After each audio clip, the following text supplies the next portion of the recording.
हम ये बताएं कि जिस तरीके से अल्ताफ हुसैन ने यहाँ पे पाकिस्तान मुर्दाबाद कहा था, इसी तरीके से इमरान खान साहब ने इससे पहले हटे थे तो जजों पर टारगेट किया, अभी आर्मी के इमला को नुकसान पहुंचा, तो अल्ताफ हुसैन और इनमें क्या फर्क है?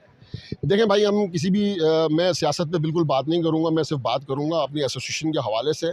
हमें किसी सियासी पार्टी से कोई लेना देना नहीं है, लेकिन हमें पाकिस्तान से लेना देना है और पाक फ़ौज से लेना देना है।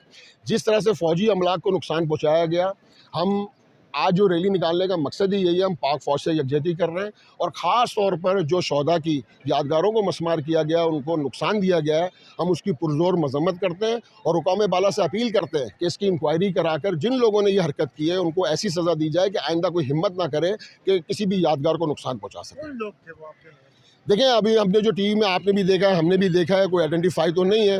ये तो पुलिस हो गई या दूसरे हुकाम हो गए, जो एजेंसियां हो गई, वो इस बात को क्लियरफाई करेंगी और इंशाल्लाह जिस तरह आपके सामने आएगा तो हमारे भी सामने आएगा। किसके थे उनके साथ, आपने देखे होंगे? देखें, झंडे सियासी पार्टियों के नज़र आए हैं, लेकिन हम ये कहते हैं कि भाई आप जो है सियासत करें, मुल्क दुश्मनी ना करें भाई, मुल्क सबका है।